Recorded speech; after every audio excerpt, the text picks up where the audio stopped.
Hey everyone, hope you're well. My wife, 29 years old, and I, 33 years old, live approximately 10 minutes from my in laws.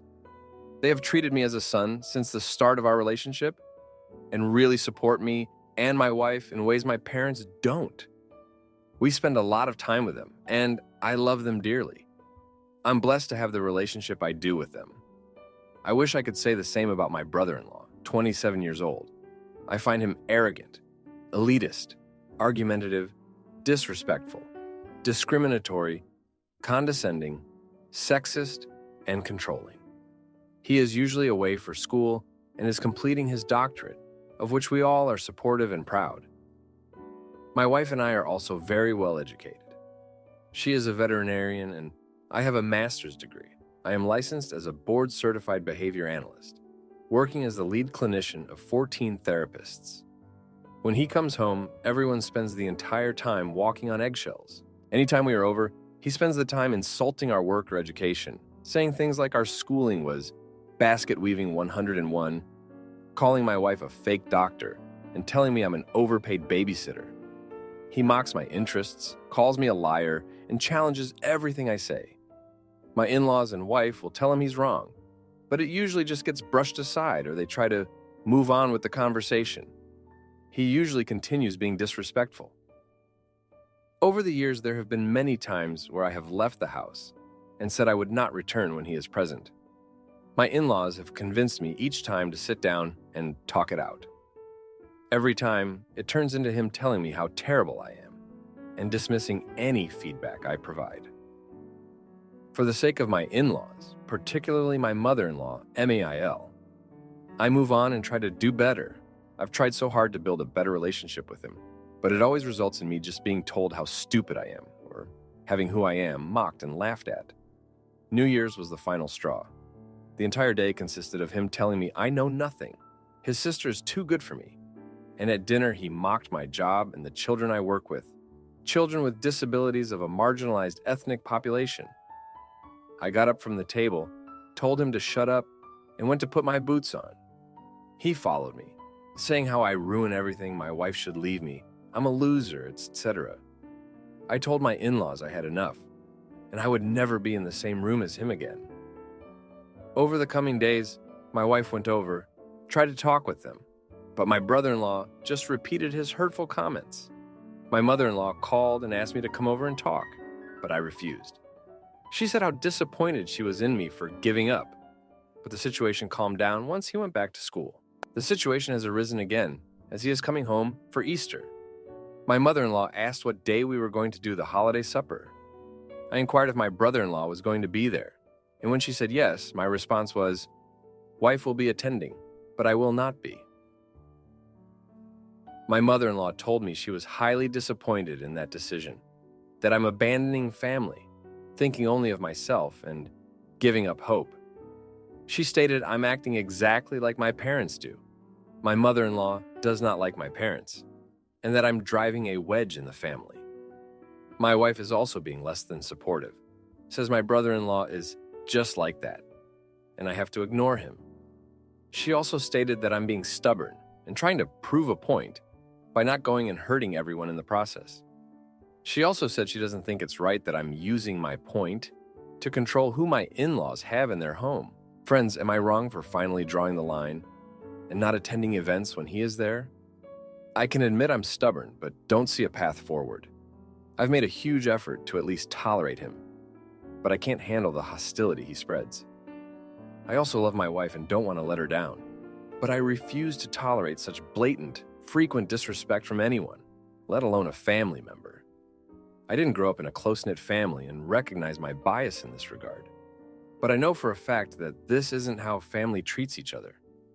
I don't control any contingency regarding his behavior other than my presence. Now, for a few comments before the update. Comment 1. You have a family problem. Your mother-in-law is using emotional manipulation to have you go there and take the abuse. That's basically it. They are offering you as the sacrifice for his megalomania, and your wife is not willing to defend you? No idiots here. This is not a partnership.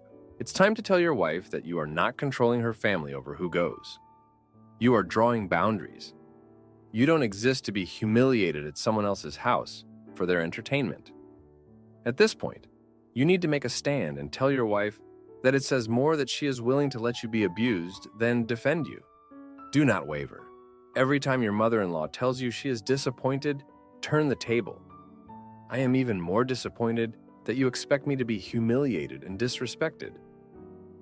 Do I mean so little for this family? I feel like I am not part of it if you all allow this to happen. I am removing myself so everyone can have peace, but it seems that you prefer that I am attacked. I have tried to talk. I have tried to be the better person, but I am not the problem. Every manipulation she throws at you, you throw back. And stop going there in general. Ultimately, you need counseling with your wife, but I have a feeling they don't want to rock the boat, so they see what you do as an attack. Nobody is on your side as of now. Comment 2. That's just how he is. And this is how I am. I'm tired of letting myself be insulted, derided, and degraded, while the rest of you sit around treat me like that. I am a human being and I deserve respect. If the rest of you will not support and respect me, then I refuse to spend time with you in his company. It's as simple as that. Hurting everyone in the process? So I'm just supposed to go and let myself get insulted again and again and again, while the rest of you do absolutely nothing to defend me? How do you think that makes me feel? How much do you think it makes me believe you agree with him? Stand strong, OP. Do not go anywhere near him. And be clear with your wife that he is not welcome at your home either. While you shouldn't be required to leave your home, if she were to show up with him, it may be an option you have to consider. He sounds like a detestable individual, and your wife and in-laws are acting terribly when they don't stand up to him in your defense. Now for the update, thanks for sticking around. So, the Easter holiday was looming, and the air was thick with tension. My wife and I had been at odds since the conversation with my mother-in-law. She was adamant about maintaining the peace, but I was done being the punching bag for her brother's verbal jabs. The thought of facing another family gathering with him was like staring down a dark tunnel with no light at the end. In the midst of this, my work life took a hit. One of my therapists quit unexpectedly, citing personal reasons, leaving me to pick up the slack. The added stress didn't help the situation at home. My wife, caught between her family and me, was growing distant. She spent more time at her clinic, and our conversations were brief, often ending in silence or a sigh. Then, 2 days before Easter, my wife came home with news that felt like a punch to the gut. Her brother had been awarded a prestigious fellowship, and the family was planning a surprise celebration during the Easter supper. She pleaded with me to attend, to show support for the family. I saw the hope in her eyes, but it was overshadowed by the memory of every insult her brother had ever hurled my way. The day before Easter, I was at the grocery store when I bumped into my mother-in-law. She was buying decorations for the celebration, and the sight of those balloons and streamers stirred something in me. I felt a mix of anger and shame. She approached me, her eyes searching for some sign of relenting. She spoke of family, of forgiveness, and of pride in her son's achievements. I listened, my jaw set, my heart pounding with a mix of emotions. That night, I lay awake, my wife's soft breathing the only sound in the dark room. I thought about my own upbringing, the lack of support, the coldness. I didn't want to be that person. But I also couldn't keep subjecting myself to the toxicity of her brother's presence. It was a battle between my principles and the desire to see my wife happy. Easter morning arrived and my wife dressed in silence.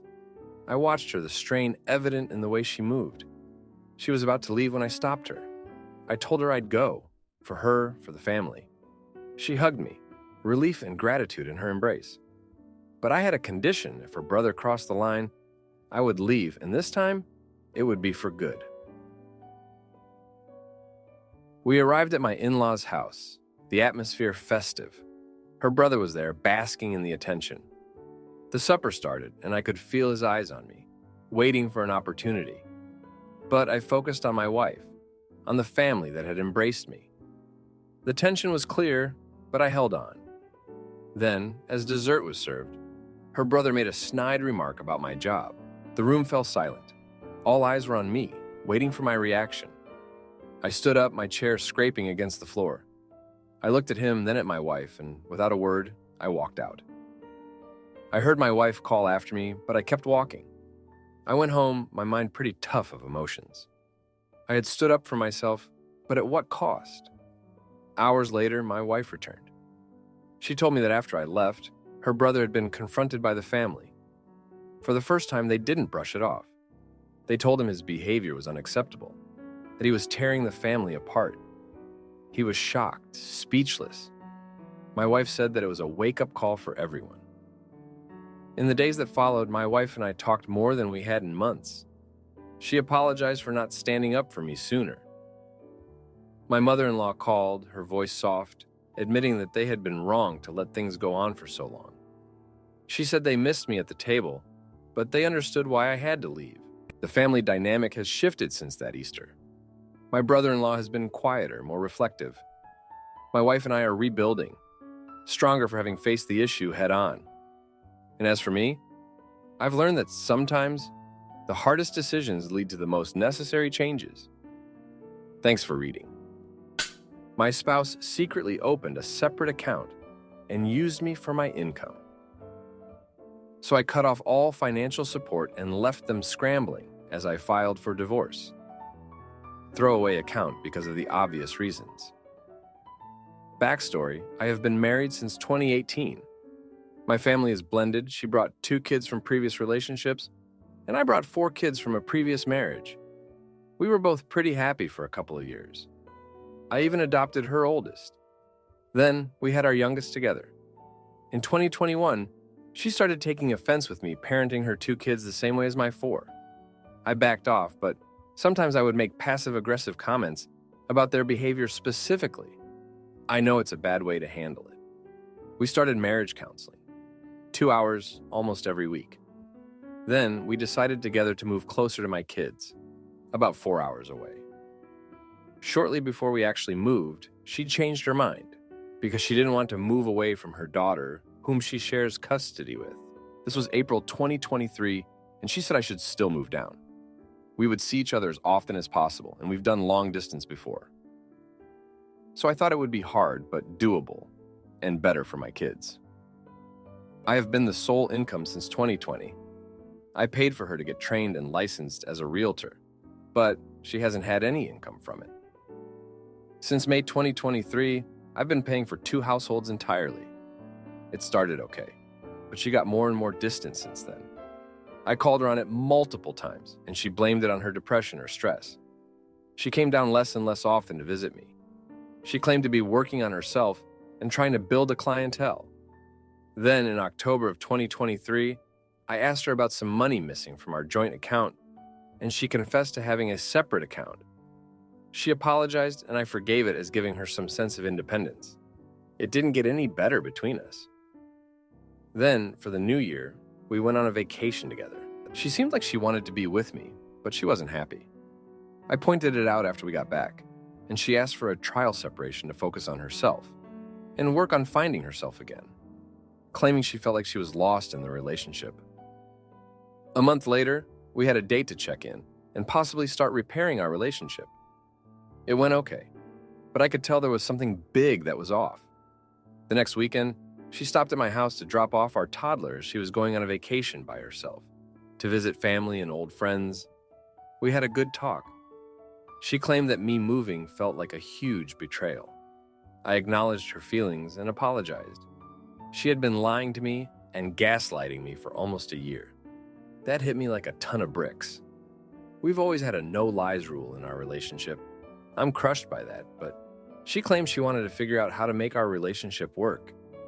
I asked her if she was just taking advantage of me because she needs my income. Point blank. She said no, it wasn't about that. I agreed to move back in with her this summer, and we are going to work on our relationship until then. I'm at her apartment that I'm still paying rent on in an attempt to connect and work on having the difficult conversations. Tonight she confessed that she was intentionally taking advantage of me for my income. She claims that she felt bad the whole time and loved me the whole time. I'm ending the life of myself working 2 full-time jobs for a year to support her through healing. She has done almost no self-healing and has been keeping me around for my money and because she doesn't want to share custody of our toddler. She lied through a year of marriage counseling. She lied through 1.5 years of our marriage, slowly growing to resent and dislike me. She cried and claimed to still love me and wants to make it work. She doesn't want to do marriage counseling yet as she feels like she needs to work on herself more before that. How do I move past this obviously crushing revelation and changing story? And do I stay and try to make it work? Now for a few comments before the update. Comment 1. You sell the place she stays at and buy a home where you are. She can move in now or she can divorce. Her choice. No third option. She has admitted to being a manipulative scam artist. So you take back all the power. No days to decide. No vacations. You 100% take away all her separated support and let her move in or move on. Frankly, I see no chance of salvaging this. You really just need to leave her. Comment 2. Do I stay and try to make it work? Make what work? She's not a wife. She's a grifter, a con artist, a parasite. She's crying because she loves your money and does not want to lose it. She has made it abundantly clear she doesn't love, respect, or even like you. She can barely tolerate your presence. Divorce. As you should have done a year ago. Now, for the update. Thanks for sticking around for this update. So where do I even start? After the last talk, things just spiraled. She left for her solo trip and I was there, trying to piece together what was left of my trust. But then the news dropped. She didn't come back. Not in the way you'd expect, anyway. She called me, voice all shaky, saying she needed more time to find herself. That's rich, considering she's been finding herself with my paycheck for the past year. I was left with our toddler, juggling work and diapers, while she was off gallivanting who knows where. I should have seen it coming, the signs were all there. The distance, the lies, the separate bank account. But no, I had to play the trusting husband, thinking we were in this together. Turns out, she met someone on her trip. An old flame reignited or some nonsense. I found out through a mutual friend who thought I was in the loop. The audacity, right? She's out there playing house with some guy, and I'm here, working myself to the bone. I confronted her over the phone. She cried, said it wasn't serious, that she was confused and lost. But you know what? I'm done buying her sob stories. I've been a fool, a convenient ATM while she played the field. And the kids, they're caught in the middle of this mess. Her kids, who I've come to love as my own, are asking questions I don't have answers to. My kids are upset, feeling like their home is falling apart. And our toddler? Clueless to the chaos, thankfully, I had to take action. I cut off the flow of money to her separate account. If she wants to find herself, she can do it on her own dime. I've been too soft, too forgiving. It's time she learns to stand on her own 2 feet. But here's the kicker. She's now begging to come back. Says she's made a huge mistake, that she misses the kids and our life together. I don't know what to believe anymore. Part of me wants to slam the door in her face, but another part, the part that remembers the good times, is hesitating. I've been talking to a lawyer, getting my ducks in a row. If this is the end, I need to be ready. But there's this nagging voice in my head, wondering if there's a sliver of hope. Can people really change, or am I just setting myself up for more heartache? The kids are my priority now. I need to protect them, make sure they have stability and love, no matter what happens between their mother and me. I'm trying to keep things normal, but it's like walking on a tightrope every day. I'm not sure what the future holds. I'm not even sure what I want it to hold. All I know is that I've been played for a fool, and I'm just starting to see the extent of it. She's been pulling the strings, and I've been dancing to her tune without even knowing it. Thanks for hearing me out. My boyfriend turns our dream of moving back home into a nightmare with his tantrums and neediness. So after 10 years in New York, I pack his bags and send him packing with a one-way ticket to his ex. I, 31-year-old female, was living in New York City for over a decade, while he, 35-year-old male, lived back in my hometown. I always knew eventually I would want to move back home, to settle down. I was laid off by my firm, so I was even more pushed to move back home.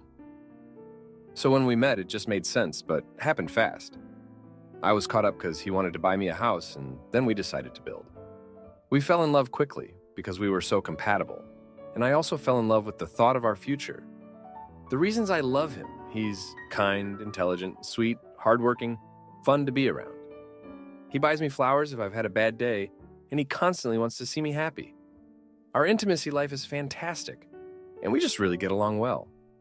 But I fear that I'm being held hostage by his feelings. He has been open about his mommy issues and troubled past, so I try to be sensitive to some of his issues. However, I'm the oldest of 5 siblings, and have been on my own since I was 18. So I'm pretty independent and can take care of myself and adjust to anything. He can't. Any minor inconvenience, he's whining about. I asked him to park in the cul-de-sac, so he didn't block anyone in the driveway. He got upset because he had to carry in some jackets from his car. He had strep/a cold last week, and I was happy to take care of him. My remedy is lots of orange juice, chicken soup, rest and ginger ale, and Theraflu at night. For about a week, he was moaning and groaning.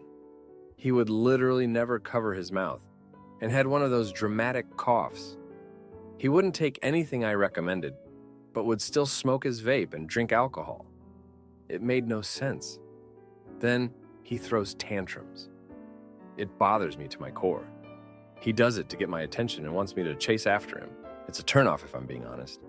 This weekend, we visited his mom. She invited us out for lunch with her boyfriend and friend. She kind of disappeared before the bill came, and her boyfriend sat there. I ended up offering to pay the tab, and my boyfriend let me. I was so turned off because I had just paid for 3 adults' meals. I was the guest, and I'm the one not working. I grew up old school. Men always take care of women. The following morning, around 5 a.m., we drove home. My phone died the night before. I'm totally cool with being phoneless. We were driving through the countryside and the sun was rising. He suggested I charge my phone, but I didn't want to. He freaked out and was yelling and raising his voice. I don't get why it matters. I know he's done nothing wrong, which is why I feel bad for wanting to back out. I can't ask him to change, but I know if I tell him how I feel, he will have a meltdown. Now, for a few comments before the update. Comment 1. Men always take care of women, except in his family, where you take care of everyone, and he can't even take care of himself, with a cold. Look, this isn't it, and you either decide to live a life completely shackled by your own guilt, or you figure out how to do one more hard thing and forgive yourself for choosing what you want. You've done a lot of hard and amazing things in your life. You lived a decade in New York. Summon up the fearless, motivated badass in you and get done what you need. Comment 2.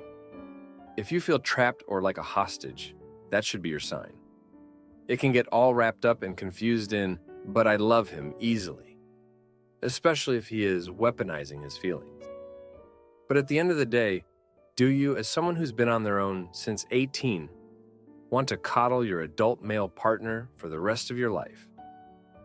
You can take care of yourself, and you should get to be taken care of too. I would find someone who shares your values. Now, for the update. Thanks for sticking around to hear more about what's been going on.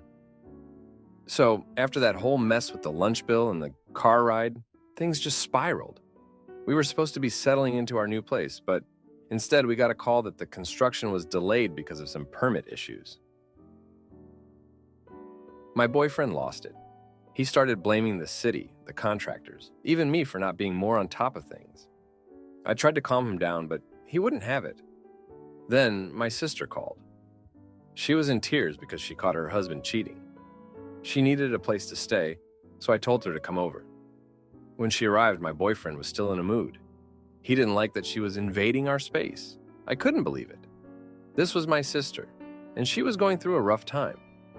But he just sulked and made her feel unwelcome. A few days later, my car broke down. I asked him for a ride to the mechanic, but he made a huge deal about it, saying he had plans. I found out later his plans were just hanging out with his buddies. I ended up taking the bus, which took forever. The next shocker was when I found out he'd been talking to his ex. He said it was nothing, just catching up, but it didn't sit right with me. I mean, we're building a life together, and he's reminiscing with someone from his past? It felt like a betrayal, even if he insisted it was innocent. And if that wasn't enough, his mom showed up unannounced one day. She needed money because her boyfriend had left her high and dry. My boyfriend gave her a chunk of our savings without even discussing it with me. I was furious. That was our future he was handing out, and I had no say in it. But the real kicker was when I found out I was pregnant. I was scared, but also a bit excited. When I told him, he just froze. He didn't say anything for what felt like hours. Then he started talking about how we weren't ready, how it was bad timing with the house and everything. I felt so alone. I thought this would bring us closer, but it just pushed him further away. He started staying out late, avoiding me. When he was home, he'd just watch TV and ignore me. I was dealing with morning sickness and all the fears of being a new mom, and he was nowhere to be found. I felt like I was already a single parent. Then, one night, he came home and said he'd lost his job. He didn't seem upset, more like relieved, which was weird. Now, with no income from him and me being pregnant, things were tight. I started looking for work, anything I could do, but it was tough. I keep thinking about leaving, about going back to New York or staying with my parents. But then he does something sweet, like making dinner or rubbing my back, and I think maybe things will get better. Maybe he's just going through a rough patch. So here we are, stuck in this half-built house with a baby on the way, and I'm just trying to hold it all together. I keep hoping he'll step up, that he'll be the man I fell in love with, but deep down I know I'm just fooling myself. Thanks for listening to my ramblings. It helps to get it all out there. If you like this video, you'll probably like these too. Also, while you're here, please consider subscribing. It's your support that keeps this channel alive and allows me to make better and longer videos. Have a great day.